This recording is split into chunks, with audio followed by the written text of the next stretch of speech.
Energy level और उसकी corresponding sign, है ना। और मैंने बताया था यदि एटॉमिक ऑर्बिटल्स और उससे रिलेटेड जो एनर्जी लेवल है उसको अच्छे से डिस्क्राइब करना है तो we required quantum numbers. Okay, तो 3 क्वांटम नंबर का जिक्र हुआ था लास्ट क्लास में। एक और क्वांटम नंबर हमें पढ़ना है that is not came from quantum mechanics. चलो एक एक करके हम देखते हैं। ओके,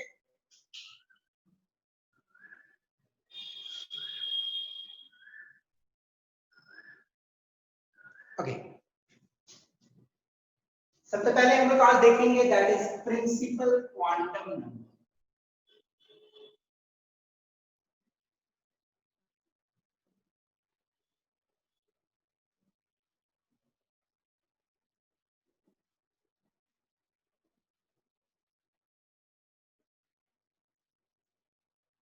बेटा ये जो प्रिंसिपल क्वांटम नंबर है it was proposed by Niels Bohr. It was proposed by Niels Bohr.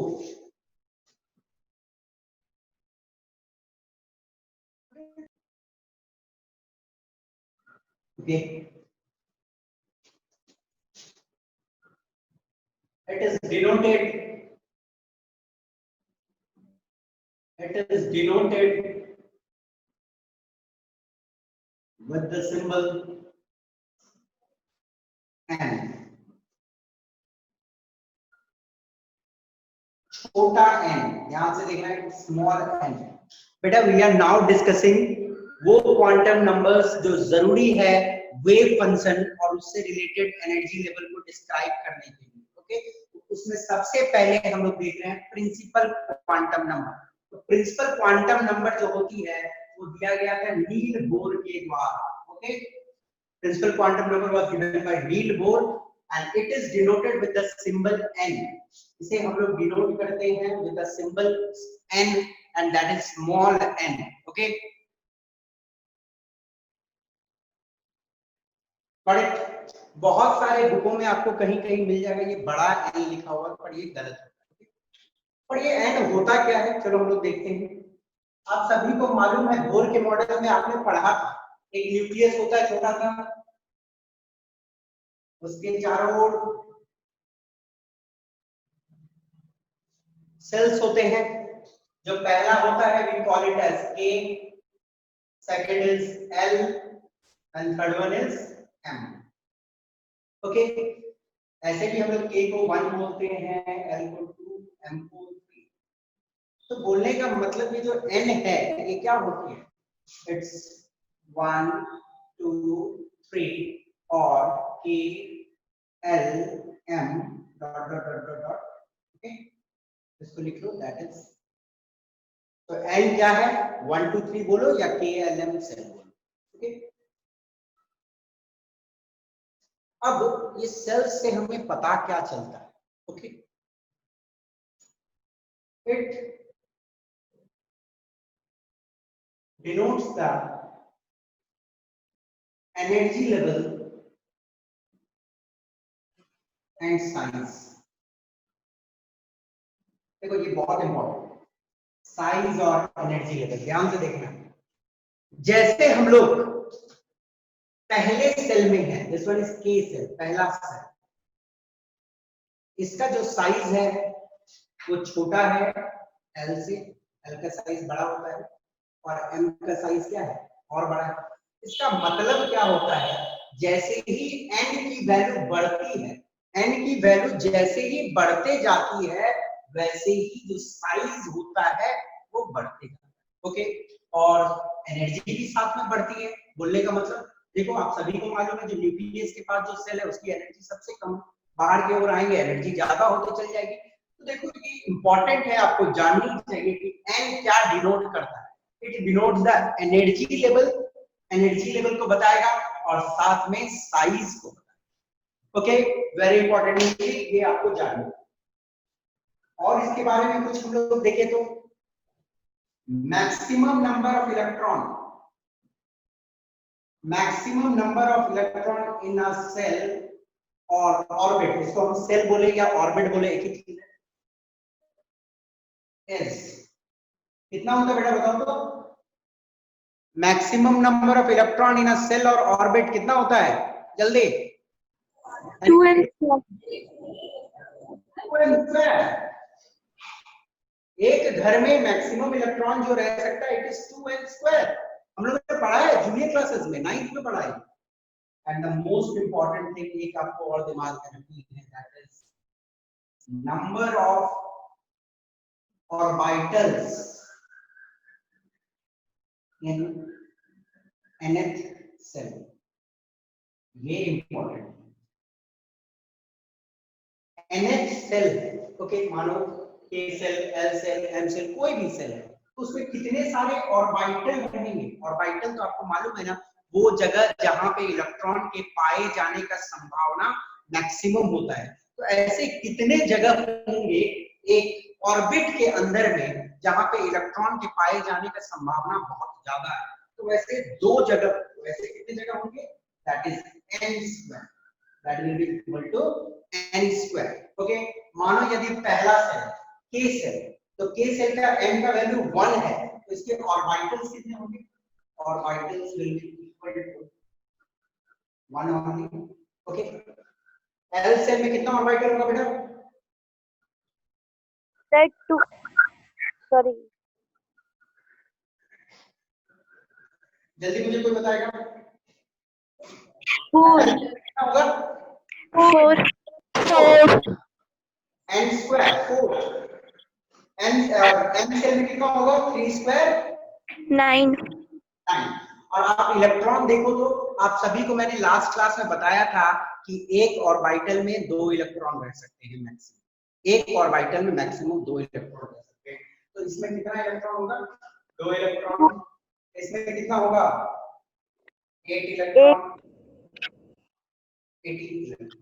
Okay, 1 into 2, 2 electron. एक ऑर्बिटल में 2 ही इलेक्ट्रॉन रह सकता है। ओके, 4 ऑर्बिटल, तो 4 ऑर्बिटल मतलब कितना? 4 2 जा 8 इलेक्ट्रॉन। 9 ऑर्बिटल, 9 2 जा 18 इलेक्ट्रॉन। और आप चाहो तो अपने पुराने वाले रूल से भी देख सकते हो कि पहला सेल में 2 ही इलेक्ट्रॉन रहता है, पढ़े हो ना पहले। दूसरा सेल में 8 इलेक्ट्रॉन रहता है और तीसरा सेल में 18 इलेक्ट्रॉन रहता है। ये तो पहले भी आप लोग पढ़े हो। तो आप चाहो इस मेथड से नंबर ऑफ इलेक्ट्रॉन निकालो या डायरेक्टली ऑर्बिटल निकाल दो फिर इनटू 2। ओके, तो प्रिंसिपल क्वांटम नंबर में आपको जो इंपॉर्टेंट चीज दिमाग में रखनी है वो ध्यान से सुन लीजिए। नील बोर ने इसे प्रपोज किया था। Okay, who proposed it? Niels Bohr proposed it. और इसमें क्या होते हैं? n होती है, जिसको हम लोग बोलते हैं प्रिंसिपल क्वांटम नंबर। n का मतलब प्रिंसिपल क्वांटम नंबर। n का वैल्यू 1 2 3 या k l m dot dot. It denotes, ये क्या डिनोट करता है? सबसे इंपॉर्टेंट एनर्जी लेवल और साइज। जैसे ही n का वैल्यू बड़ा होता है वैसे साइज भी बड़ी होती है और एनर्जी भी ज्यादा होने लगता है। Okay, maximum number of electron in a shell बताने की जरूरत नहीं, सबको मालूम है। Number of orbital in nth orbit, एक ऑर्बिट है, मानो कोई भी ऑर्बिट है तो उसमें उसके अंदर में कितने सारे जगह है जहां पे इलेक्ट्रॉन पाए जाने का संभावना है, तो होते हैं n²। Okay, you should know this and it's a very important concept बेटा, ठीक है ना? ये आपको जानना है। Understood? And one more important thing जो मैं लिखूंगा उसको ध्यान से देखिएगा थोड़ा सा। For single electron system like H plus, He plus or Li2 plus, size and energy only depends on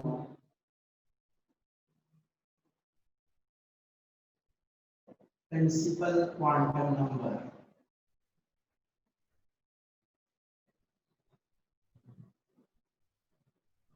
This is a very important line, जरा ध्यान से आप लोगों को देखना है। Okay, see, for single electron system की बात हो रही है जिसमें सिर्फ एक इलेक्ट्रॉन होती है। H प्लस में लिखना चाहिए, H लिखना चाहिए। H में सिर्फ एक इलेक्ट्रॉन है, He प्लस में भी एक इलेक्ट्रॉन है, Li2 प्लस में भी एक इलेक्ट्रॉन है। तो उसकी साइज और उसकी एनर्जी का जो वैल्यू होता है, ध्यान से सुनो इस बात को, इसी कॉन्सेप्ट पे जी एडवांस 2015 में एक क्वेश्चन आई है on this question concept only. 2015 advance में क्वेश्चन आई, बहुत सिंपल क्वेश्चन था। देखो सिंगल इलेक्ट्रॉन सिस्टम जो होते हैं, हाइड्रोजन हो गई, हीलियम हो गई, लिथियम 2+ हो गई, उसकी साइज और उसकी जो एनर्जी है, उसकी जो वैल्यू होती है साइज और एनर्जी, वो सिर्फ डिपेंड करती है प्रिंसिपल क्वांटम नंबर बोलो तो n पे डिपेंड करती है। ओके, बाकी जो मल्टी इलेक्ट्रॉन सिस्टम होती है जिसमें एक से ज्यादा इलेक्ट्रॉन होती है, वो सिर्फ इस पे नहीं डिपेंड करता, वो साथ में एक दूसरा क्वांटम नंबर हम लोग पढ़ेंगे एजीमुथल क्वांटम नंबर, उस पे भी डिपेंड करता है। ओके, तो ये question is very important. Single electron system की साइज और एनर्जी की वैल्यू किस पे डिपेंड करती है? It's only on n, only on n। Multi electron system का n पे भी डिपेंड करता है और एजीमुथल क्वांटम नंबर पे भी डिपेंड करता है। ठीक है ना, समझ गए? इसको दिमाग में रखना, वेरी इंपॉर्टेंट। ओके, फिर से रिपीट करने की जरूरत नहीं है। सिंगल इलेक्ट्रॉन सिस्टम का एनर्जी और साइज का वैल्यू सिर्फ और सिर्फ प्रिंसिपल क्वांटम नंबर पे डिपेंड करेगा। ओके, चलिए विल मूव फॉरवर्ड।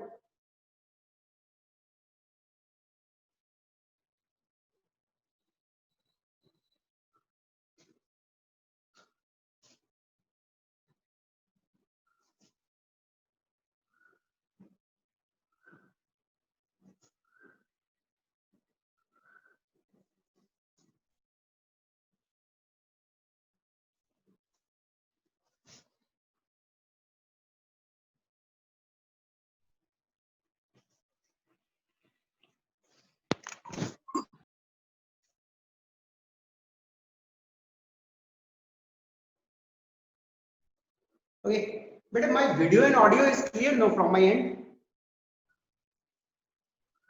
बेटा यदि आप लोग वीडियो ऑडियो सही से सुनाई दे रही है तो यस बोलो। Yes, yes, sir. Okay fine, ठीक है। अब next quantum number that we are going to see is azimuthal quantum number. Azimuthal quantum number और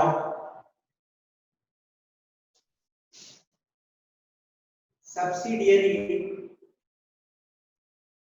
क्वांटम नंबर।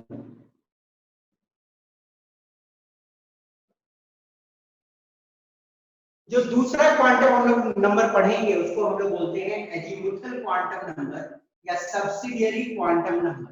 ओके, तो ये बताने से पहले एक छोटी सी बात आप लोगों से। कुछ बच्चे बोले थे कि आई हैव गॉट डाउट, तो बेटा मैं आप लोगों के लिए चैट वाले सेशन में रात 9 बजे अवेलेबल रहता हूँ, आप किसी का डाउट नहीं आ रहा है? सम बच्चों ने मुझे बोला था लास्ट क्लास में कि आई हैव गॉट डाउट। किस बच्चे ने बोला था? जरा अपना नाम बताना जल्दी से,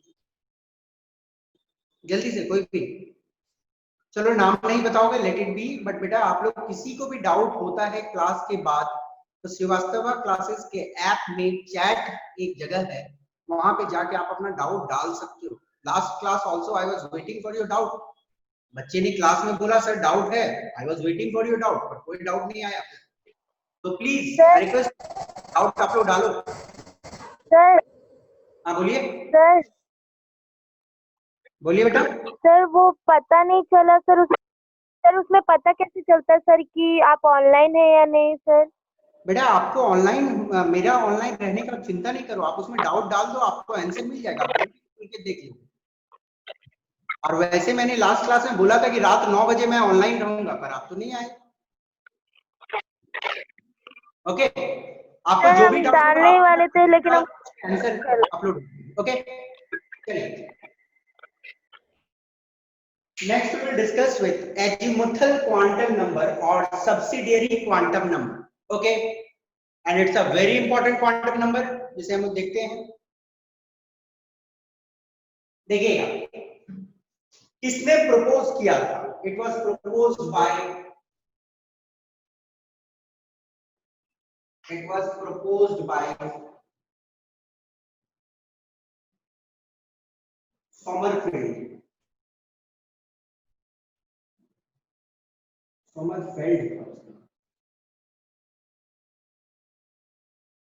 देखो आजकल एक नया ट्रेंड चला है, देखने को मिला है कि बोर्ड एग्जामिनेशन में भी और मेंस हो या नीट में कभी काल ये लोग साइंटिस्ट का नाम पूछ लेते हैं। इस बार भी साइंटिस्ट का नाम पूछा गया है, बोर्ड के एग्जामिनेशन में साइंटिस्ट का नाम पूछा गया। तो आपको थोड़ा सा रफली दिमाग में रखना है, हो सकता है कब वो पूछ दे या ना पूछ दे, नोबडी नोस, बट आपको दिमाग में रखना है। जो दूसरा क्वांटम नंबर था, it was proposed by Sommerfeld. Okay, it is denoted with L, it is denoted by L, इसको हम लोग छोटा L से डिनोट करते हैं। ओके, it defines the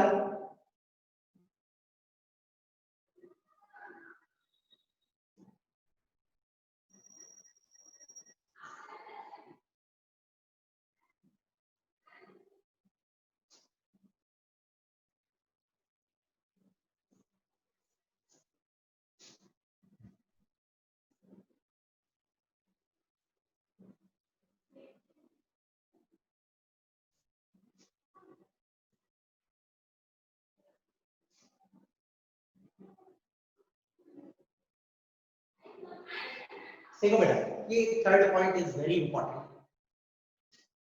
पहले समझ लो इलेक्ट्रॉन क्लाउड क्या होता है। आप सभी जानते हो कि इलेक्ट्रॉन एक एटम के अंदर में कोई ऐसी जगह होती है जहां पे मैक्सिमम नंबर ऑफ टाइम्स मिल सकती है। मतलब कोई ऐसा जगह एटम के अंदर में होता है जहां पे इलेक्ट्रॉन के पाए जाने का संभावना मैक्सिमम होता है। तो वो जगह जहां पे इलेक्ट्रॉन के पाए जाने का संभावना मैक्सिमम है, उसका शेप कैसा होगा, उसकी जानकारी हमें मिलती है फ्रॉम क्वांटम नंबर। ध्यान से सुनो, इलेक्ट्रॉन क्लाउड जिस जगह पे पाया जाएगा उस जगह का शेप कैसा होगा, उसका इंफॉर्मेशन हमें मिल जाता है एजीमुथल क्वांटम नंबर से। ओके, तो इलेक्ट्रॉन क्लाउड का मतलब वो जगह जहां पे इलेक्ट्रॉन के पाए जाने का मैक्सिमम संभावना है, या इलेक्ट्रॉन के पाए जाने का मैक्सिमम संभावना कहां होता है, ऑर्बिटल में। तो बोलने का मतलब ऑर्बिटल का शेप कैसा होगा हमें एजीमुथल क्वांटम नंबर से पता चल जाएगा। Okay, and number of subcells in an orbit, और हमें ये भी पता चलता है कि एक सेल या बोलो तो एक ऑर्बिट के अंदर में कितने सारे सबसेल्स हैं। अब ये सबसेल एक नया कॉन्सेप्ट आया, पहले समझ लेते हैं ये सबसेल। देखो एक एग्जांपल मैं देता हूं, आप समझो कि एक बिल्डिंग है, अपार्टमेंट होती है ना, अपार्टमेंट। ओके, एक अपार्टमेंट, गॉट इट। एक बड़ा सा अपार्टमेंट होता है, बिल्डिंग, उसमें क्या होती है,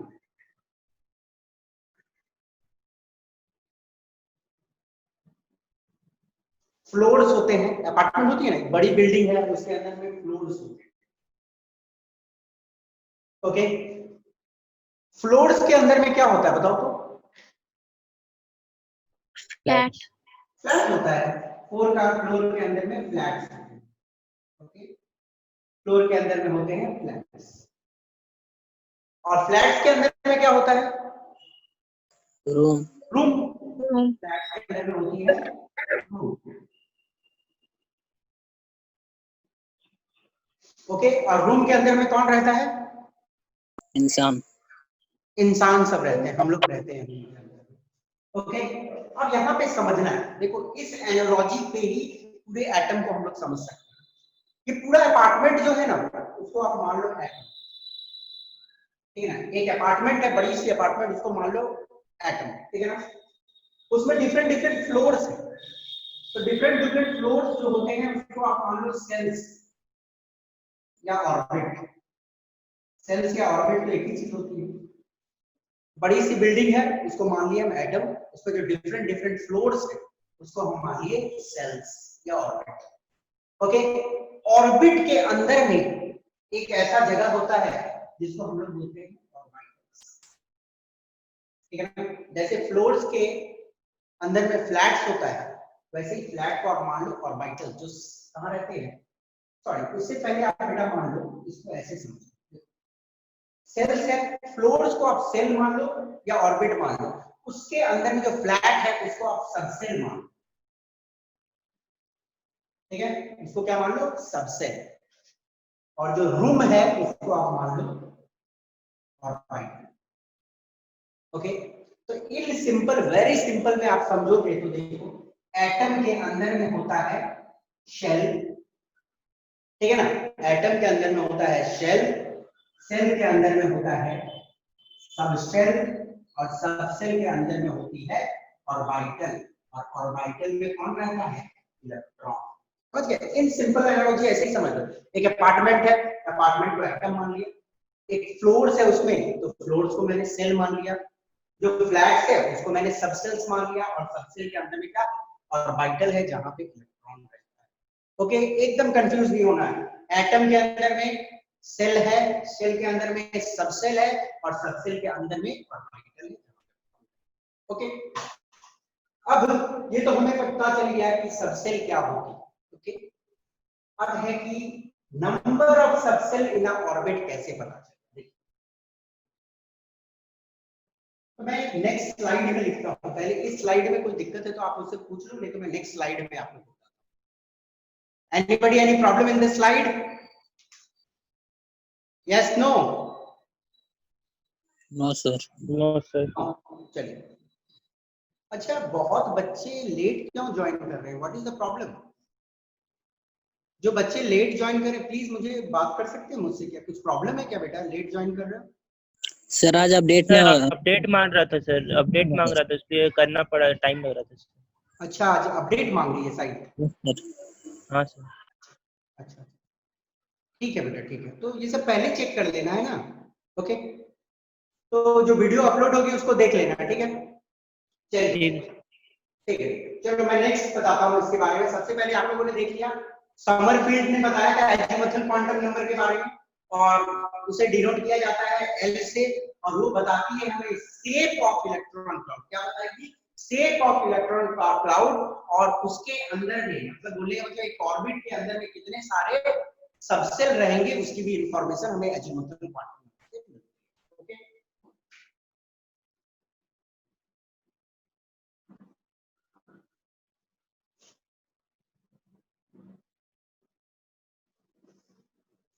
देखिएगा,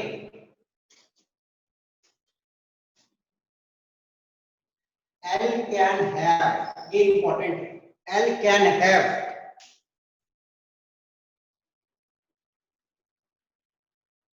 ध्यान से, L can have values from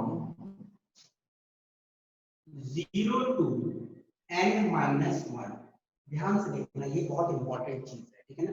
L can have values from 0 to n-1। एक छोटा सा आपसे क्वेश्चन कि L हमें क्या क्या बताता है, अभी मैंने बताया, जल्दी से बताओ कोई, L हमें क्या क्या बताता है? Number, of shape of electron. Yes, shape of electron cloud, मतलब वो जगह जहां पे इलेक्ट्रॉन मिलेगा, मतलब मिलने का संभावना है, उसकी शेप कैसी है, और साथ में कितने सारे सबसेल रहेंगे एक ऑर्बिटल के अंदर में, वो भी बताता है। तो चलो हम लोग देखते हैं।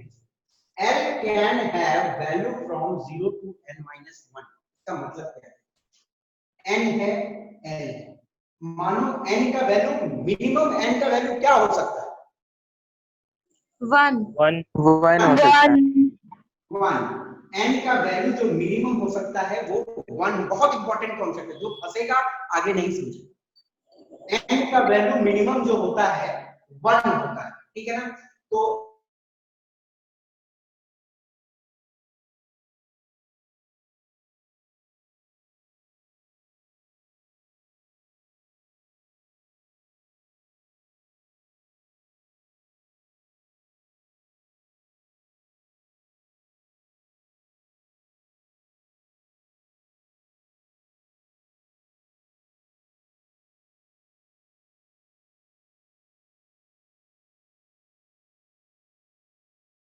मतलब 0 1 2 3। ओके, अब यहाँ पे देखना है ध्यान से, जीरो का सिग्निफिकेंस क्या है। यहाँ पे जीरो का मतलब होता है, अब तो पहले ऐसे समझो, जीरो का मतलब एक सबसेल हुआ, जितना वैल्यू आया उतना सारा सबसेल, ठीक है ना। यहाँ पे कितना वैल्यू आया, एक value, 0 is also one value, तो 0 है तो मतलब आप समझ लो कि एक सबसेल। यहाँ पे कितने सारे वैल्यू आए, 2, तो समझ लो 2 सबसेल। यहाँ पे कितनी वैल्यू आई है, 3, तो 3 सबसेल। यहाँ पे 4 सबसेल। अब बेटा ध्यान से देखना है, चलो इसको आपको याद ही कर लेना है अच्छे से। एन 1 है, ठीक है ना, 1 पहला सेल के अंदर में कितना सबसेल है, 0 एक वैल्यू आ रही है तो एक सबसेल है, ठीक है ना। 2 के अंदर में कितने वैल्यूज आ रहे हैं एन के, 2 तो सबसेल कितने हैं, 2 सर।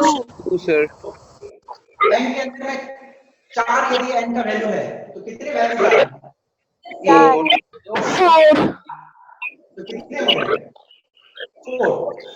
4 सबसेल।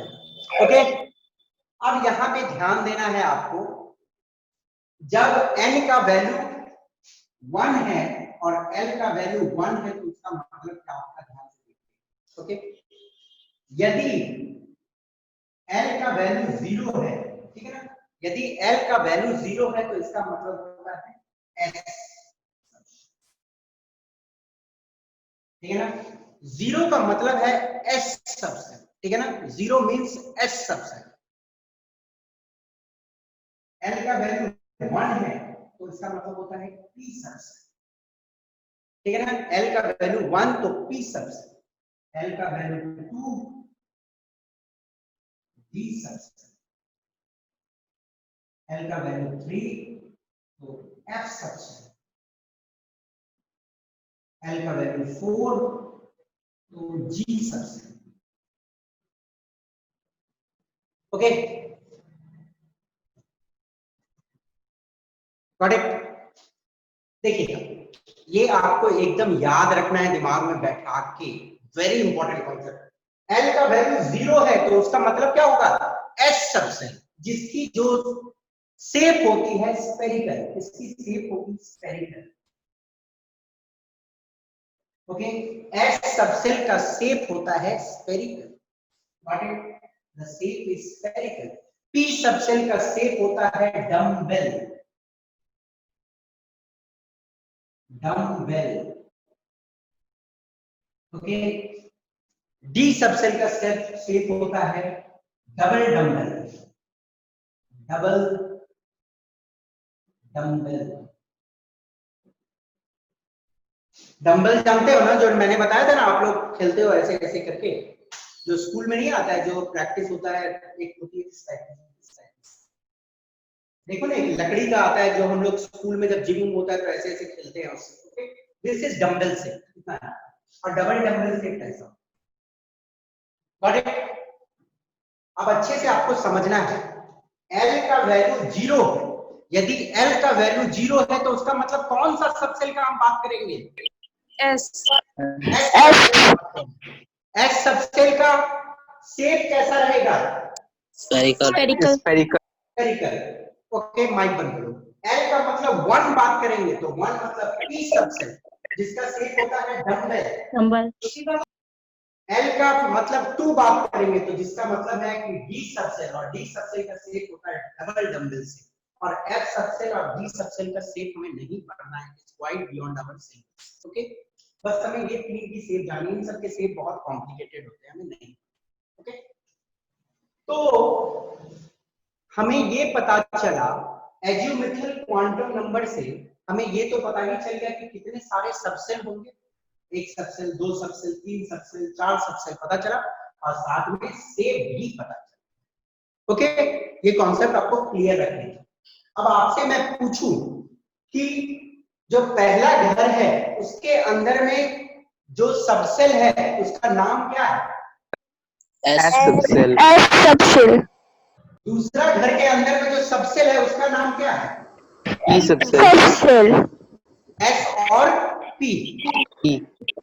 0 भी है तो 0 मतलब S और 1 मतलब P। ओके, तीसरा S है, P है, SPD 1 minute, mic please, everybody close your mic now. Everybody please close your mic. चौथा सेल के अंदर में S P D F, S P D F 4 subshell है। ओके, तो आपको ये दिमाग में वाइट क्लियरली रखना है। ओके, समझ आ गई सबको? जी वाला, हाँ बोलो बेटा, किसी को कोई डाउट? डी वाला नहीं रहे। डी वाला नहीं समझ आया? देखो डी नो जो सर। है एल का वैल्यू 2 रहेगा तो डी सबसेल होगा, ठीक है ना? और डी सबसेल का शेप रहेगा डबल डंबल शेप, और सबका शेप एक एक करके हम लोग देखेंगे, वैसे चिंता करने की बात नहीं है। यहाँ पे सर चलिए इसको मैं रब करता हूँ। सर हाँ बोलिए, सर बोलिए। सर सर आपको कुछ पूछना है। आपका आवाज क्लियर नहीं आ रहा बेटा एकदम। अब मोबाइल को अपने नेटवर्क में लाके बोलो जरा। सर अभी आवाज क्लियर नहीं है, आप माइक बंद करो, मैं बता रहा हूँ। आप बोलिए, देखिएगा। सर जी सबसेल क्यों नहीं आ रहा है? जी सबसेल तो है इक्वल टू 4, जी सब आएगा, 5वां सेल आएगा तो जी सबसेल आएगा बेटा। हम लोग चौथा ही तक देखे ना, 5वां देखेंगे तो वहां पे भी जी आएगा, ठीक है? और जी तक हमको जाना ही नहीं है, हमें पढ़ना है अब तक मैक्सिमम, जी तक पहुंचना भी नहीं है हमें सिलेबस। चलिए अब हम लोग देख लेते हैं यहाँ पे एक और इम्पोर्टेंट थिंग जो आती है, orbital angular momentum. Azimuthal quantum number में ही आती है ऑर्बिटल एंगुलर मोमेंटम, और इसके बारे में आपको इन डेप्थ कुछ नहीं देखना है, सिर्फ इसका फॉर्मूला जानना है। ऑर्बिटल एंगुलर मोमेंटम को हम लोग डिनोट करते हैं with the symbol L, which is equal to root over L plus 1 h by 2 pi। Okay, h by 2 pi root के बाहर है। यदि आपसे पूछा गया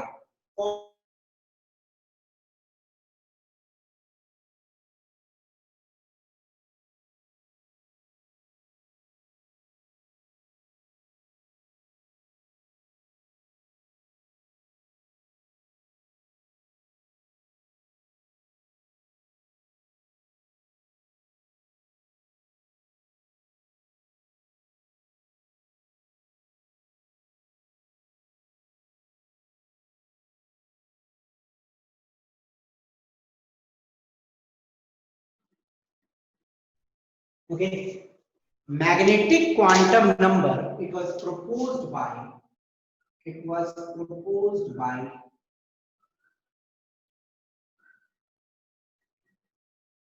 Landé.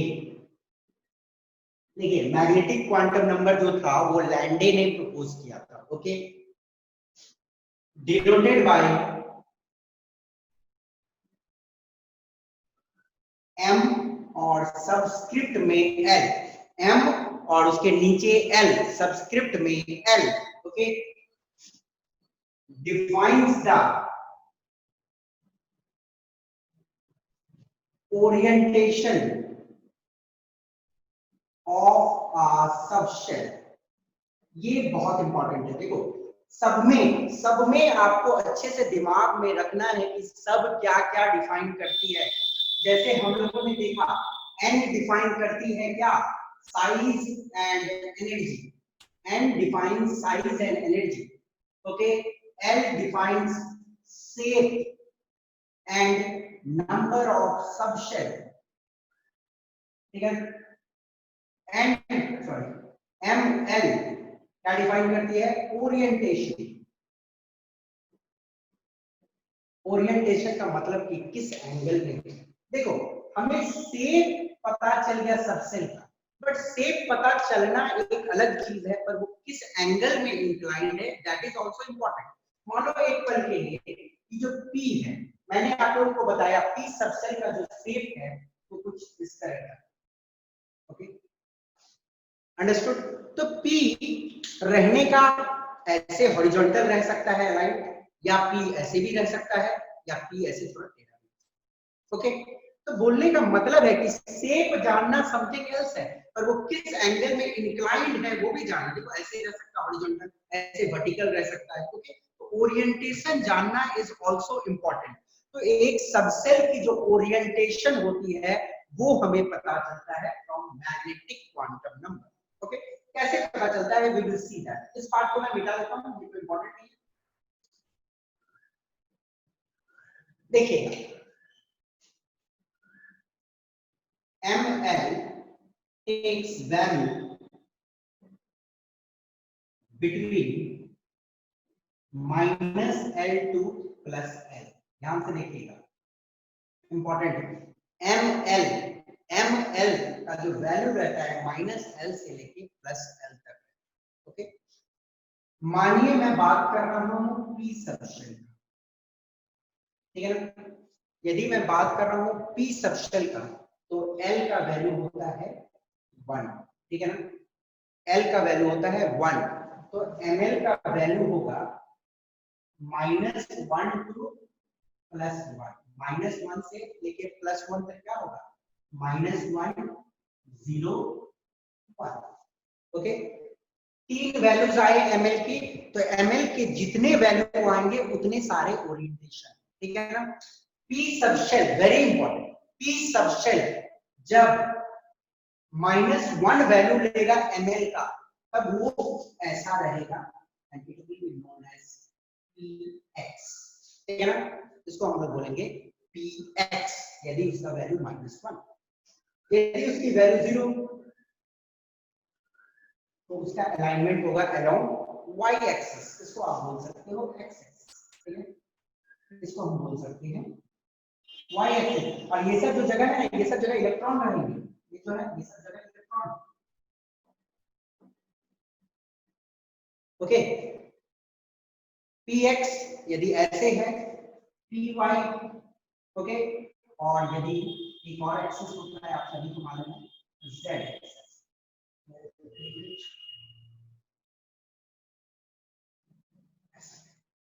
Okay, this is z, understood, got it. तो ये ओरिएंटेशन है। देखो p सबसेल जो था, p सबसेल 3 ओरिएंटेशन में रह सकता है। ml का वैल्यू जो है -1 0 1, ऐसा तो px, ऐसा तो py, ऐसा तो pz, z एक्सिस के अलावा तो pz। ओके, क्लियर होनी चाहिए। तो ml हमें बताता है कितने सारे ओरिएंटेशन होंगे एक सबसेल की। ओके, अब आपके सामने एक छोटा सा क्वेश्चन है कि S सबशेल का ml का वैल्यू क्या होगा? 0। 0 sir। 0 सर। 0 होगा, तो इसका मतलब एक वैल्यू है तो सिर्फ एक ही ओरिएंटेशन है। और S सबशेल तो वैसे भी कैसा होता है, स्फेरिकल होता है। मैंने बताया था S सबशेल स्फेरिकल होता है, तो स्फेरिकल का तो सिर्फ एक ही ओरिएंटेशन रह सकता है ना। अब इस गोल वाले को वैसे घुमा दो फिर भी वैसा ही लगेगा, और 2 चक्कर मरवा दो वैसा ही लगेगा। तो S सबशेल का ml का वैल्यू 0 है, तो इसकी सिर्फ एक ही ओरिएंटेशन। ओके, ये आइडिया आपकी क्वाइट क्लियर होनी चाहिए। फिर मैं अभी एक चार्ट दिखाऊंगा। जो भी बच्चे लेट आए होंगे, आई सपोज कुछ बच्चों ने लेट आज ज्वाइन किया है, तो ये जो चार्ट मैं अभी बताऊंगा वहां पे सारा आइडिया क्लियर। ओके, जो लोग लेट आए उनका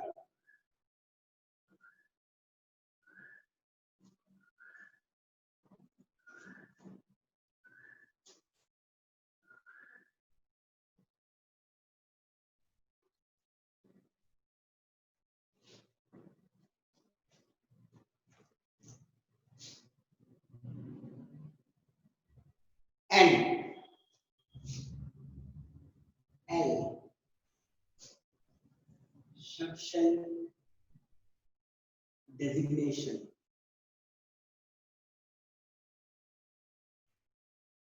ML orbital। देखना ध्यान से, L का वैल्यू होता है 0 टू n-1, जो होता है 0 टू n-1।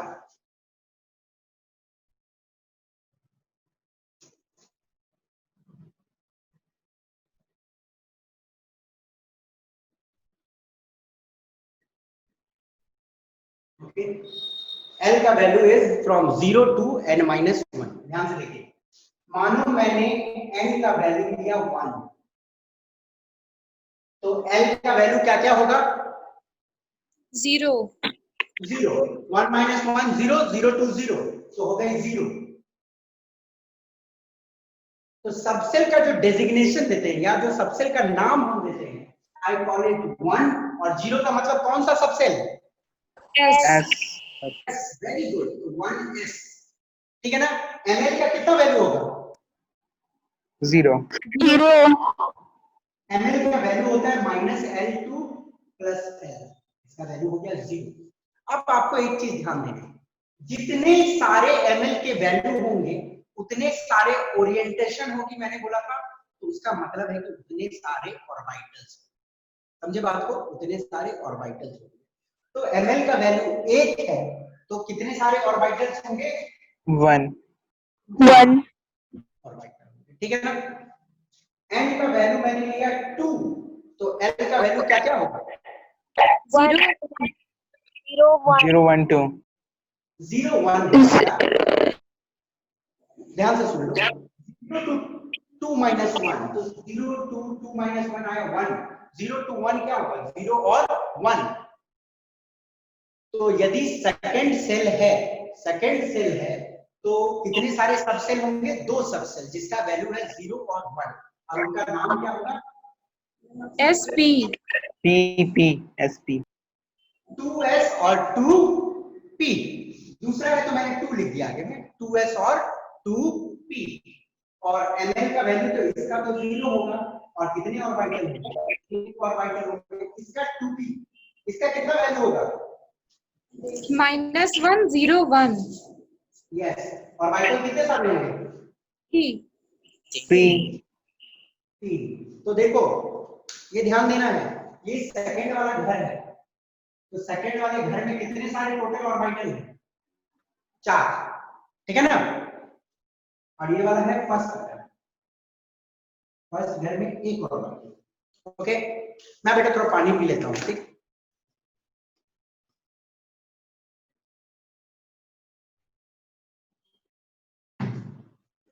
चलिए,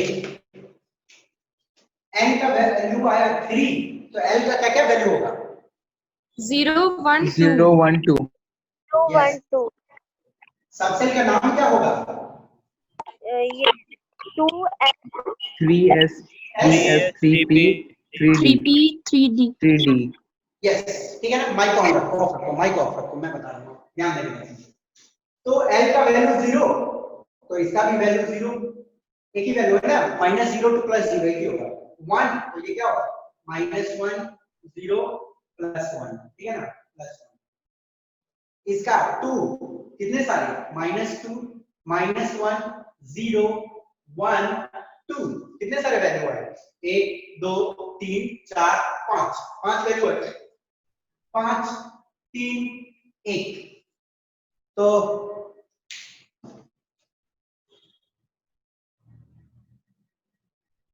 थर्ड वाले सेल में कितना सारा ऑर्बिटल हो गया? 9. 8 और 1 9 ऑर्बिटल्स हो गए, ठीक है ना? और डी वाले में कितने ऑर्बिटल्स होते हैं? 1 2 5 3 4 5, ये याद रखना। पी का कितना ऑर्बिटल? 3, क्योंकि 3 ओरिएंटेशन। डी का 5 ओरिएंटेशन, तो 5 ऑर्बिटल। 4 0 1 2 3, 0 to 4 minus 1 3, तो 0 to 3 0 1 2 3, तो value 4s 4p 4d 4f, ठीक है ना? याद रहेगा? अब देखो, इसका क्या होगा? ml का वैल्यू 0, -0 to +0 0, -1 to +1 -1 0 +1, इसका -2 -1 0 1 2, 5 वैल्यू। इसके कितने वैल्यूज आएंगे? 7 वैल्यू आएंगे। -3 -2 -1 0 +3 +1 +2 +3, कितने सारे वैल्यू आ गए? 1 2 3 4 5 6 7, 7 वैल्यू। तो F के 7 वैल्यू आते हैं तो मतलब 7 ऑर्बिटल, D के 5 ऑर्बिटल, P के 3 ऑर्बिटल, S के 1 ऑर्बिटल। तो चौथे सेल बोले तो K L M N, N shell में कितने सारे ऑर्बिटल्स हैं? 7 3 10 और 6 16। ठीक है ना? क्वाइट क्लियर होनी चाहिए आपको ये कॉन्सेप्ट। तो किसी को जो जिनका छोटा भी होगा, आई सपोज उनका कोई दिक्कत नहीं होगा। यदि किसी को इसमें कोई दिक्कत है तो मुझे पूछ लो अभी। किसी को कोई दिक्कत यहाँ पे? नो। चलो आगे बढ़ते हैं।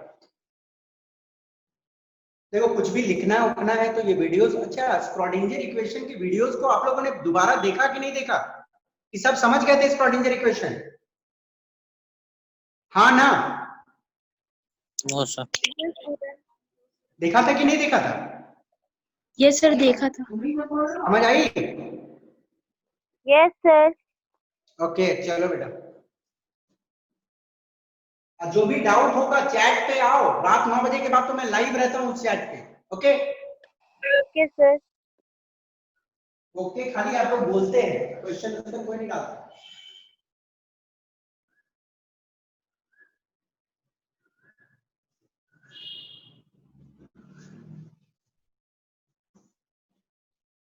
चलिए, ये तो हुए 3 क्वांटम नंबर्स के बाद।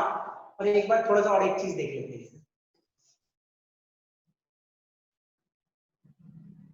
n का वैल्यू 1 है, या ऐसे हम लोग देखते हैं इसको, n का वैल्यू 1 है, या ऐसे देख लो s सबशेल है।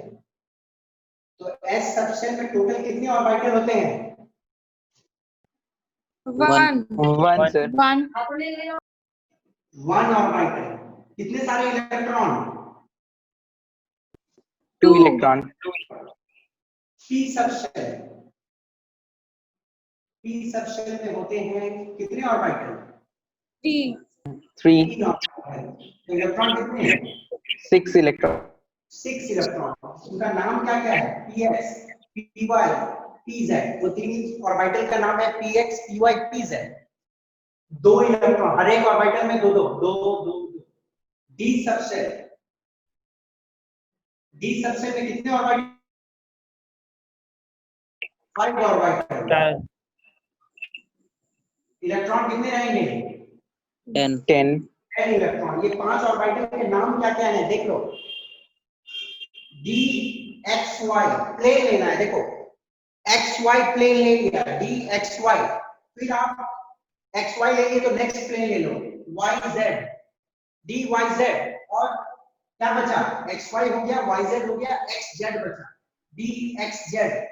तो कौन कौन से हुए? डी एक्स वाई, फिर वाई का जेड के साथ कॉम्बिनेशन डी वाई जेड, फिर एक्स का जेड के साथ कॉम्बिनेशन डी एक्स जेड। ये 3 ऑर्बिटल हुए डी के। और D X square minus Y square और डी जेड स्क्वायर। ठीक है ना? ये 5 ऑर्बिटल्स है। याद रखने का तरीका बहुत आसान है, एक्स वाई, फिर वाई जेड, फिर X Z, D X square minus Y square और डी जेड स्क्वायर। ये 5 ऑर्बिटल होते हैं डी के। एफ सबशेल, तो एफ सबशेल के अंदर में कितने ऑर्बिटल होते हैं? 7 कितने इलेक्ट्रॉन? 14 14 इलेक्ट्रॉन। एफ सबसेल के नाम आपको अभी जानने की जरूरत नहीं है, आपके सिलेबस से बहुत दूर है, छोड़ दीजिए।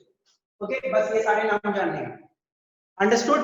तो आपको 3 क्वांटम नंबर तो क्लियर हो गई होगी। Principal quantum number, principal quantum number हमें क्या बता रहा है? शेल बता रहा है, ठीक है ना? एजीमुथल क्वांटम नंबर हमें सबशेल बता रहा है। मैग्नेटिक क्वांटम नंबर हमें वो सबसेल का ओरिएंटेशन बता रहा है। ओके, या साथ में ये भी बोल सकते हो मैग्नेटिक क्वांटम नंबर हमें बता रही है कि कितने सारे ऑर्बिटल्स हैं, क्योंकि ओरिएंटेशन मींस ऑर्बिटल होंगे।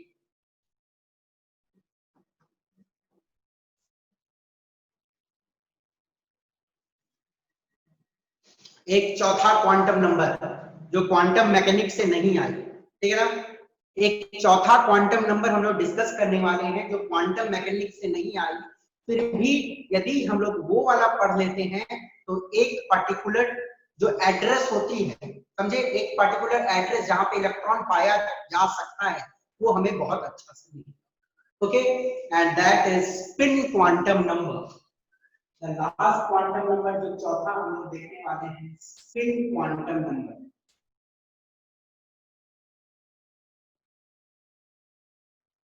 देखो एकदम दिमाग में रखना है, क्वांटम मैकेनिक्स है, आसान चीज है, मुश्किल चीज नहीं है। मैं बोलता हूँ quantum mechanics is not tough. आप लोग जब हायर जाओगे बेटा, इलेक्ट्रॉनिक्स, इलेक्ट्रिकल, जो भी ब्रांच में जाओगे, तो फिजिक्स में क्वांटम मैकेनिक्स आएगी आप लोग को वहां पे जाके इंजीनियरिंग में, तो आपको अच्छे से पढ़ना है। और आज जितने भी मॉडर्न डेवलपमेंट इलेक्ट्रॉनिक्स में हो रहे हैं, क्वांटम मैकेनिक्स का इस्तेमाल हो रहा है वहां पे। भागना मत इस चीज से। पहले अजीब लगता है क्वांटम मैकेनिक्स, जब पढ़ते चल जाओगे तो मजा आएगा। ओके, एकदम नहीं भागना है इससे। स्पिन क्वांटम नंबर, पहली बात तो स्पिन क्वांटम नंबर जो हम लोग अभी पढ़ने वाले हैं, कि क्वांटम मैकेनिक्स से नहीं आई, ठीक है ना। कहां से आई मैं बताता हूं। पहले डेवलप किसने किया वो जान लो। डेवलप बाय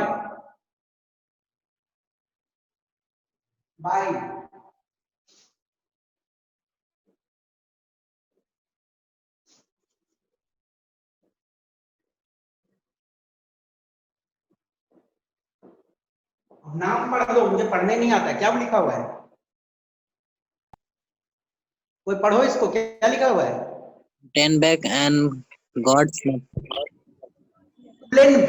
उलेनबेक एंड गाउडस्मिट, दो इंसान जिसने स्पिन क्वांटम नंबर के डेवलपमेंट में पार्ट प्ले किया था, इट वाज उलेनबेक एंड गाउडस्मिट। ओके, अब चलिए हम लोग देखते हैं ये क्या है, इसके बारे में हमें जानना चाहिए। पहले इसको डिनोट किससे करते हैं। It is denoted with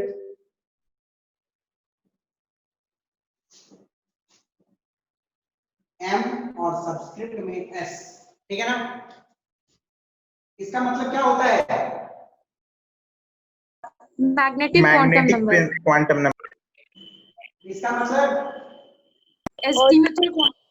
azimuthal quantum number, इसका मतलब प्रिंसिपल क्वांटम नंबर। यस, अब आ जाओ, दिस इज एमएस। एमएस का मतलब होता है स्पिन क्वांटम नंबर। ओके, अब स्पिन क्वांटम नंबर हम लोग देखते हैं। It was developed from experiments on spectral lines of multi-electron system। Very important question पूछी गई है, स्टेट एग्जामिनेशन में बहुत बार ये क्वेश्चन आई है कि ये डेवलप कहाँ किया गया था, स्पिन क्वांटम नंबर की डेवलपमेंट कहाँ से हुई थी, बहुत बार ये क्वेश्चन पूछा गया है। Experiments on spectral lines of multi electron system. Spectral line तो आप लोग जानते ही होंगे, एटॉमिक स्पेक्ट्रा। एटॉमिक स्पेक्ट्रा जो मल्टी इलेक्ट्रॉन सिस्टम का देखा गया था, उससे आई थी। और उसमें क्या देखा गया था, पहले ध्यान से सुनो। आप सभी को मालूम है जो सिंगल इलेक्ट्रॉन सिस्टम का हम लोग स्पेक्ट्रा बनाते हैं तो उसमें लाइंस आते हैं, पर मल्टी इलेक्ट्रॉन सिस्टम का जो स्पेक्ट्रा बनाया गया था उसमें देखा गया कि बहुत फाइन लाइंस, बहुत पतले पतले लाइन एकदम बगल बगल में है। अंडरस्टूड? ध्यान से सुनना, हम लोगों ने सिंगल इलेक्ट्रॉन सिस्टम के बारे में पढ़ा था, तो हम लोगों को ऐसे ऐसे लाइन मिले थे, दूर दूर लाइन मिले, है कि नहीं, लाइन दूर दूर मिले थे। सिंगल इलेक्ट्रॉन सिस्टम जो हाइड्रोजन का हम लोगों ने पढ़ा, ओके। पर मल्टी इलेक्ट्रॉन सिस्टम का एटॉमिक स्पेक्ट्रा का जब ये प्लॉट किया गया तो देखा गया था कि दो फाइन लाइन, या देखा गया कि तीन फाइन लाइंस एकदम सामने सामने आ रहे हैं, एकदम सामने सामने। दो लाइन मतलब डबलेट और ट्रिपलेट, ठीक है ना, एकदम सामने सामने। इतना सामने सामने नहीं, क्वांटम मैकेनिक्स इसको एक्सप्लेन नहीं कर पा रहा था कि इतना सामने सामने लाइन क्यों आ रहा है। एकदम मतलब दूर से देखोगे तो लगता है एक ही लाइन है, पर बहुत क्लोजली देखोगे मल्टी इलेक्ट्रॉन सिस्टम का एटॉमिक स्पेक्ट्रा तो देखोगे फाइन लाइंस दिख रहे थे, डबलेट में, ट्रिपलेट में, तीन लाइन सामने सामने, दो लाइन सामने सामने। तो इसको क्वांटम मैकेनिक्स नहीं एक्सप्लेन कर पाया, इसको एक्सप्लेन किया उलेनबेक और गाउडस्मिट। ओके, किस तरह एक्सप्लेन किया, ध्यान से सुनिएगा बेटा मेरी बात को, क्योंकि spin quantum number is not a very easy. Okay, मैं सिंपल में आपके दिमाग में डालने का कोशिश करूंगा और समझने का कोशिश कीजिएगा। अभी तक हमारी समझ क्या बोलती है कि एक न्यूक्लियस होता है, इलेक्ट्रॉन उसके चारों ओर क्या है, घूमती है कि नहीं। अभी हम जानते हैं कि एक न्यूक्लियस होता है और इलेक्ट्रॉन उसके चारों ओर घूमती है, मतलब इलेक्ट्रॉन के पास रेवोल्यूशनरी, मतलब बोलो तो रेवोल्यूशन करती है ना। हम ये जानते हैं कि इलेक्ट्रॉन न्यूक्लियस के चारों ओर क्या करता है, रिवॉल्व करता है। रेवोल्यूशन करता है, ओके, घूमता है उसके चारों ओर, रिवॉल्व करता है। बट उलेनबेक और गाउडस्मिथ ने बताया कि इलेक्ट्रॉन सिर्फ और सिर्फ न्यूक्लियस के चारों ओर नहीं घूमता, इसका मोशन ठीक और ठीक हमारे ब्रह्मांड के जैसा है, हमारे सोलर सिस्टम के जैसा है। कैसा? सोलर सिस्टम में क्या होता है, सारे प्लैनेट्स सन के चारों ओर घूमते हैं, सन के चारों ओर घूमते हैं ना सारे प्लैनेट्स, और साथ में अपने एक्सिस पे भी घूमते रहता है, मतलब उसके पास रोटेशनरी मोशन भी होती है कि नहीं। अर्थ अपने एक्सिस पे भी घूम रहा है और साथ में सन के चारों ओर भी घूमती है, तो प्लैनेट्स के पास में रोटेशनरी और रेवोल्यूशनरी मोशन भी होती है। तो वही बोलना था गाउडस्मिथ और उलेनबेक का कि इलेक्ट्रॉन सिर्फ रिवॉल्व नहीं करता है, वो अपने एक्सिस पे रोटेट भी करता है। अब देखो बेटा, पूरी ब्रह्मांड की कहानी, पूरी सोलर सिस्टम की कहानी देखो, एटम का मेल सोलर सिस्टम से हो रहा है। इतनी छोटी सी भिचकी सी इलेक्ट्रॉन, एक इलेक्ट्रॉन पूरा खेल बदल दे रहा है। सोडियम में 11 इलेक्ट्रॉन, वेरी रिएक्टिव, नियॉन में 10 इलेक्ट्रॉन, नोबल गैस, एक इलेक्ट्रॉन की वजह से कितना प्रॉपर्टी में डिफरेंस आता है। और वो इलेक्ट्रॉन का मोशन अब कैसा है, वो इतनी सी इलेक्ट्रॉन वो रिवॉल्व भी कर रहा है और साथ में रोटेट भी कर। ओके, तो क्या देखा गया कि इलेक्ट्रॉन दो तरीके से घूमती है। कैसे कैसे घूमती है? मानो ये इलेक्ट्रॉन है, ठीक है ना, मानो ये इलेक्ट्रॉन है, तो इलेक्ट्रॉन एक क्लॉकवाइज घूमता है, ये क्लॉकवाइज है, ठीक है ना, क्लॉकवाइज यदि अपने एक्सिस पे घूम रहा है, देखो ये वाला, यदि क्लॉकवाइज अपने एक्सिस पे घूम रहा है, क्लॉकवाइज, अंडरस्टूड, यदि इलेक्ट्रॉन क्लॉकवाइज अपने एक्सिस पे घूम रहा है तो हम इसका स्पिन का वैल्यू देंगे +½ ठीक है ना। इलेक्ट्रॉन और एक तरीके से घूम सकता है, दैट इज एंटी क्लॉकवाइज। अब यदि इलेक्ट्रॉन एंटी क्लॉकवाइज घूम रहा है, उल्टा, ठीक है ना, क्लॉकवाइज जैसे नहीं, उल्टा, तो उसके स्पिन का वैल्यू हम लोग देंगे -½ ठीक है ना। +½ का ये भी मतलब होता है अपवर्ड स्पिन, ठीक है ना, अप स्पिन भी हम इसको बोलते हैं, अंडरस्टूड, इसको हम लोग अप स्पिन भी बोलेंगे। -½ का मतलब होता है डाउन स्पिन, ठीक है ना। अब यहाँ पे एक क्वेश्चन पूछा जाता है कि प्लस और माइनस का यहाँ पे कोई मैथमेटिकल सिग्निफिकेंस नहीं, ये दिमाग में रखिएगा, प्लस और माइनस का कोई मैथमेटिकल सिग्निफिकेंस नहीं होता है।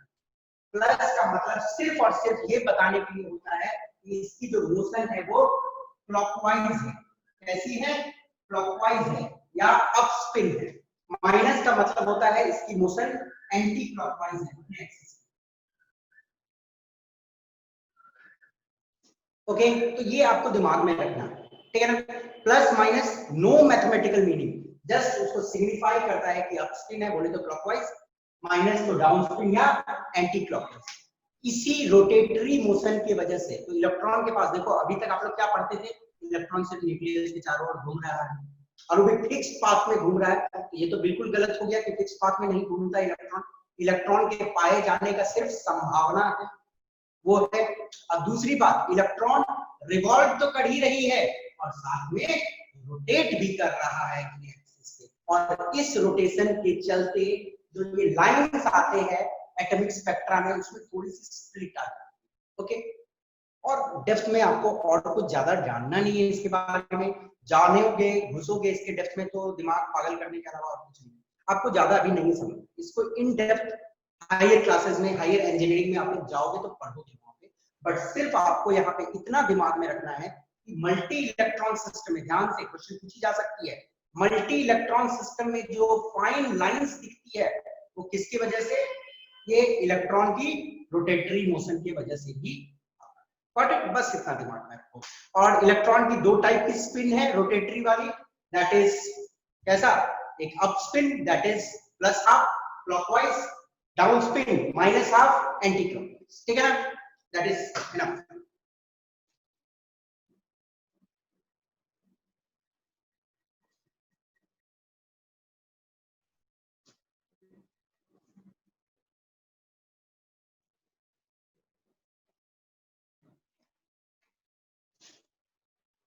Two electron in an orbital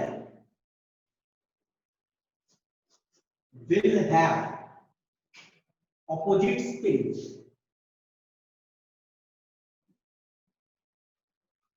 बोलने का मतलब ध्यान से समझो, ऑर्बिटल क्या है, वो जगह जहां पे इलेक्ट्रॉन के पाए जाने का मैक्सिमम संभावना है।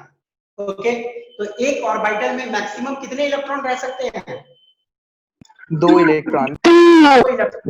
तो जो 2 इलेक्ट्रॉन रहेंगे एक ऑर्बिटल में, उन दोनों का स्पिन जो है ना ऑपोजिट होगा। ध्यान देना है, एक ऑर्बिटल में 2 इलेक्ट्रॉन रहेगी, और जब 2 इलेक्ट्रॉन रहेगी तो एक का स्पिन यदि अपवर्ड है तो दूसरा का स्पिन कैसा होना पड़ेगा, डाउनवर्ड रहना पड़ेगा। एक ऑर्बिटल में सेम स्पिन के साथ इलेक्ट्रॉन कभी नहीं रह सकता। अंडरस्टूड? एक अपवर्ड स्पिन होगी तो दूसरा डाउनवर्ड स्पिन होगा एक orbital. Okay, next point, important one. Spin is an intrinsic property. Intrinsic property like mass and charge. ये भी क्वेश्चन पूछे जा सकते हैं, इंट्रिंसिक की एक्सटेंसिव प्रॉपर्टी। एक्सटेंसिव तो छोड़ दो, पहले इंट्रिंसिक क्या है वो समझ लेते हैं। Spin is an intrinsic property. Intrinsic का मतलब होता है नेचुरल प्रॉपर्टी। कोई भी चीज जो मास से बना हुआ है, जो चीज से बना हुआ है, वो क्या है, उसकी नेचुरल प्रॉपर्टी। वो किसने बनाया, ईश्वर ने बनाया, किसने बनाया, आई डोंट नो, हम लोगों को नहीं मालूम है। मास क्या है, दैट इज इंटरनल प्रॉपर्टी होती है एक चीज, वो खुद से आया, उसमें कहां से आया, science can not explain that. मैंने बोला था ना आपको, साइंस हर चीज नहीं एक्सप्लेन कर सकती है। दैट इज मास एक नेचुरल प्रॉपर्टी होती है एक बॉडी की।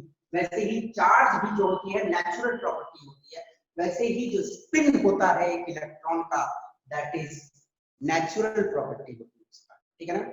और नेचुरल प्रॉपर्टी को हम लोग बोलते हैं इंट्रिंसिक प्रॉपर्टी। उसको खुद से मिला हुआ है वो प्रॉपर्टी, ठीक है ना। उसकी बनावट ऐसी है कि एक ऑर्बिटल में एक अपवर्ड स्पिन में रहेगा तो दूसरा डाउनवर्ड स्पिन में ही रहना पड़ेगा। It's an internal property, it's a natural property. बस ओके, ये दिमाग में रखनी है। स्पिन क्वांटम नंबर के बारे में, इसको दूसरे शब्दों में स्पिन एंगुलर क्वांटम मोमेंटम भी, sorry spin angular quantum number भी बोलते हैं। Okay, that is all about spin और सारे क्वांटम नंबर। कुछ क्वेश्चन करेंगे जो आपकी आइडिया को क्लियर करेगा। ओके, और आंसर बेटा आराम से देना एक एक करके, मैं जिससे पूछूंगा वो आंसर देगा, ठीक।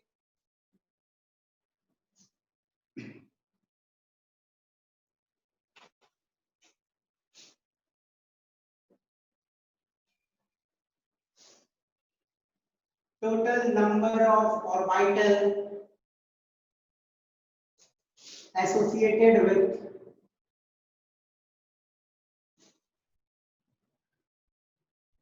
n equal to 3। जल्दी से इसका जवाब, 10 सेकंड में ये जवाब आना चाहिए यार। कितने? 9। Yes, it's okay. पूछा गया है कि कितने सारे ऑर्बिटल एसोसिएटेड रहेंगे n इक्वल टू 3 से। ओके, मैंने आपको बताया था n square is equal to total number of orbital, okay, which is equal to 3 square 9। Okay, अब यदि आपसे क्वेश्चन पूछ लिया गया कितने सारे electron, 18।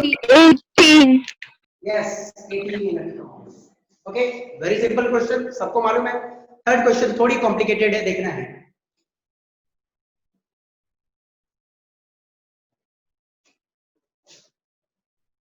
using SPDF notation specify the orbitals. Okay, N, L. Okay, N की वैल्यू दी हुई है 2453, L की वैल्यू दी है 1032। चलिए बताइए, बोलिएगा। Using SPDF notation specify the orbitals. ये पहला वाला जो है वो कौन सा ऑर्बिटल बता रहा है, दूसरा वाला कौन सा, तीसरा वाला कौन सा और चौथा वाला कौन सा ऑर्बिटल, जल्दी से जल्दी। चलो मैं हिंट देता हूँ, पहला वाला मैं बताता हूँ। 2 मतलब क्या हुआ, दूसरा ऑर्बिट, ठीक है ना। L, L का मतलब 1 का मतलब क्या होता है, P. यस। तो ये कौन सा सबसेल बता रहा है, 2p सबसेल बता रहा है, ठीक है ना। और इसके अंदर में ऑर्बिटल कौन से होंगे, 2px, 2py, 2pz। Very simple. Okay, ये बताओ 4s 4s सबसेल है, 4s सबसेल है, तो s सबसेल है तो एक ही ओरिएंटेशन होती है, तो 4s ऑर्बिटल बता रहा है, ठीक है ना। 5 3 जल्दी, 5d 5 और 3 का मतलब क्या होता है, DDF करो। देखो बेटा गलती SPDF, S का 0 होता है, S को भूल जाओ, मत दिमाग में रखो, S 0 कैलकुलेट ऐसे करो 1 2 3, ठीक है ना। F का मतलब क्या होता है, 5F sir, 5F subshell. 5F subshell, और उसका नाम पता आपके सिलेबस के क्वाइट बियॉन्ड नहीं जानना है, ठीक है। ये वाला 3 2 3 1 का मतलब क्या होता है, P, ऐसे जोड़ना है, ध्यान से सुन लो बेटा, S से नहीं जोड़ना है, कहां से जोड़ना है, P से। S तो 0 है, भूल जाओ, PD है ना, 3d 3D सबसेल। और 3D सबसेल में क्या आ जाएगा, सब मालूम है नाम ना आप लोगों को, 3D XY, 3D YZ, 3D XZ, 3D X square minus Y square, 3D Z square है, 1 2 3 4 5 होंगे। क्लियर। आई सपोज ये क्वेश्चन को एक बार देख लेना, इंपॉर्टेंट है, एनसीईआरटी की ही क्वेश्चन। Okay, next.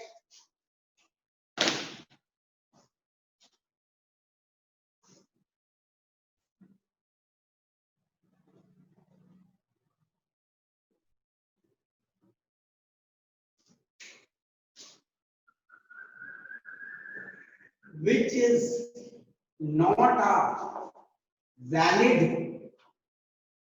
orbital, ठीक है, which is not a valid orbital, question है आपके सामने। N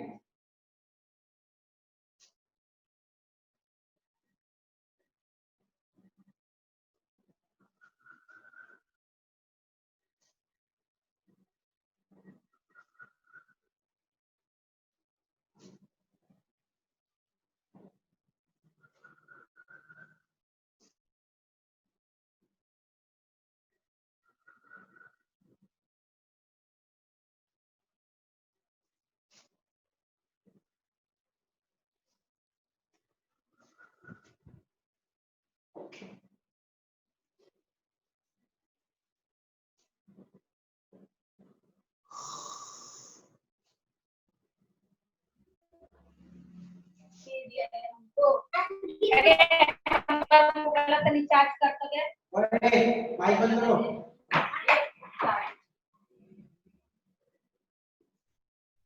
ठीक है ना। अब देखिएगा, आपको बताना है कि ये जो क्वेश्चन लिखा हुआ है आपके सामने 1 2 3 4 5 6, ये आपके कॉन्सेप्ट को बहुत क्लियर करेगा बेटा, ध्यान से देखना है। ओके, बहुत अच्छे से, कि कौन सा वैलिड ऑर्बिटल नहीं है, मतलब ऐसा नहीं हो सकता है। ओके, तो ये क्वेश्चन को करने से पहले मैं एक चीज आप लोगों को बताता हूँ, L का जो वैल्यू होता है 0 to n minus 1 होता है, ओके, हमेशा 0 to n minus 1 होगी, ओके। तो बोलने का मतलब क्या है, यदि n का वैल्यू 4 है, ध्यान से देखिएगा, n का वैल्यू यदि 4 है तो l का वैल्यू आएगा 0 to 3, ओके। n का वैल्यू 4 है तो l का मैक्सिमम वैल्यू आएगा 3, यदि n का वैल्यू 5 है तो l का मैक्सिमम वैल्यू आएगा 4। तो l का जो मैक्सिमम वैल्यू आता है वो हमेशा n से 1 कम ही रहता है, ओके, ठीक है। n is equal to 5, ध्यान से देखिएगा, n is equal to 5, l is equal to 0 to 4। बोलने का मतलब क्या है, ध्यान से सुनना बेटा, 5 है यदि तो 1 कम ही रहेगा उसका वैल्यू, ओके, मैक्सिमम से। अब आपसे पूछा सर गया 4 होगा, है कि नहीं, 3, नंबर 4। हाँ चलो देखते हैं हम लोग एक एक करके।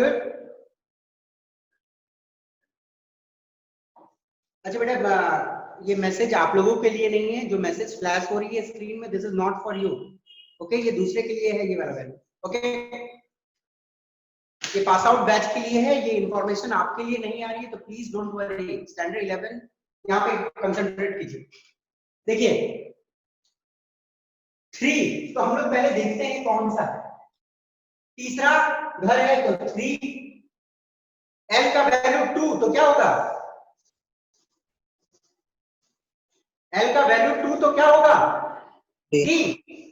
ये देखो s d f 0 1 2 3, तो s का वैल्यू 2 है तो ये हो गया 3d, ओके, और ओरिएंटेशन ml पॉसिबल है, 3d सबशेल एग्जिस्ट करती है। अब ये वाला देखते हैं 2 क्या है 1, तो 2p भी एग्जिस्ट करती है। अब ये देखो 4 1 है कि नहीं, 4 1 तो कौन सा हो गया 4s, यस 4s एग्जिस्ट करता है। अब नेक्स्ट ध्यान में देखना है 3 3, ये देखो बेटा 3 3, जब n का वैल्यू 3 है तो क्या l का वैल्यू उसके बराबर हो सकता है कभी भी, No, sir. एक कम ही होना चाहिए वैल्यू ना, तो ये वाला वैलिड नहीं है, ऐसा ऑर्बिटल नहीं एग्जिस्ट करेगा। ये वाला देखो 3 2 -3, ये एग्जिस्ट कर सकता है क्या, No, sir. हाँ, नहीं।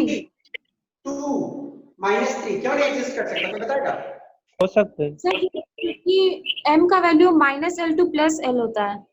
यस, l का वैल्यू जो होता है -L2 + L होता है, ये 2 है l, तो इसका वैल्यू होगा -2 + 1 0, सॉरी -2 -1 0 + 1 और +2, -3 कहां से आएगा, इससे बड़ा नहीं हो सकता, तो ये भी नहीं एग्जिस्ट करेगा, और ये तो एग्जिस्ट कर ही सकता है, ओके 4 2 कम ही है और 1 तो हो ही सकता है ओरिएंटेशन, ओके क्लियर। तो ऐसे क्वेश्चन में फंसने का चांस होता है, this is a single question, ये आईटी मेंस की क्वेश्चन है, मेंस में आई क्वेश्चन, ओके अंडरस्टूड। पर मैंने 2 ऑप्शन गलत दिया है, उसमें एक ही ऑप्शन गलत दिया, ओके, तो ये तो क्वेश्चन हुई। नेक्स्ट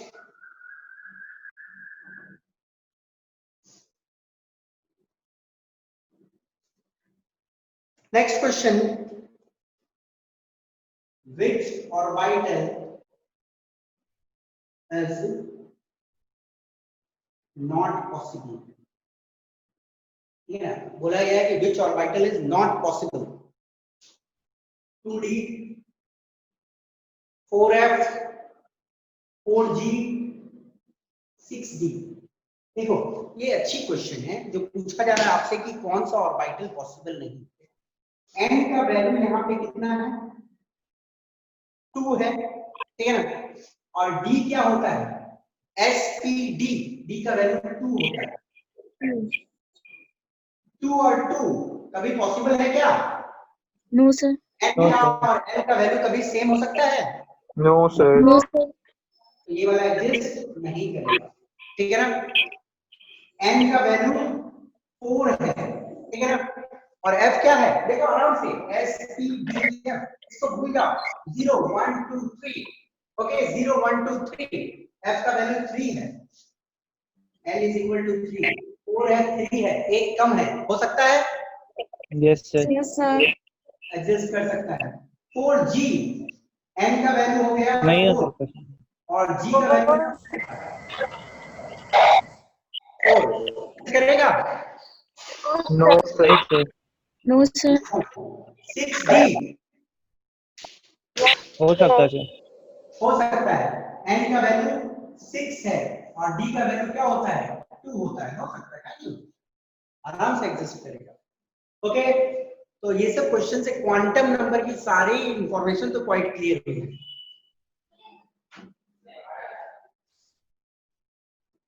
बेटा और एक क्वेश्चन हम लोग लास्ट देखेंगे आज।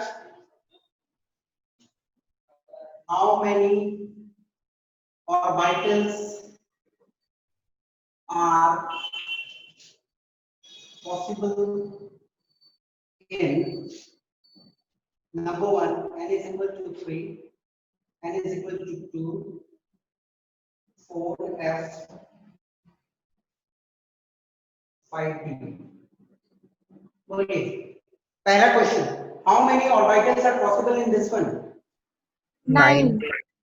Yes, 3 square 9, electron 18, 18. 4. 4 8 इलेक्ट्रॉन, इसमें 16. 16. नहीं नहीं, f मतलब कितने ऑर्बिटल्स होते हैं बेटा? 3 3. नहीं, कंफ्यूज हो रहे, देखो f का वैल्यू 3 होता है, ओके, तो 9 वैल्यू 9 माइनस 7 होगा इसका, f मतलब 7, देखो कंफ्यूज मत हो, s e d f 0 1 2 3, f का मतलब होता है 3, ठीक है ना, और l बताता है, ठीक है ना, तो l अब हम लोग चेक करते हैं कितने सारे l होंगे, -3 -2 -1, l नहीं सॉरी मैं बोल रहा हूँ -l, ठीक है ना, -3 -2 -1 0 1 2 3, 1 2 3 4 5 6 7, 7 ml की वैल्यू कितनी आ रही है? 7 आ रही है ना बेटा, ओके, जब ml की वैल्यू 7 है तो 7 ऑर्बिटल्स, तो 7 ऑर्बिटल मतलब 14 इलेक्ट्रॉन। l का वैल्यू पहले निकालें,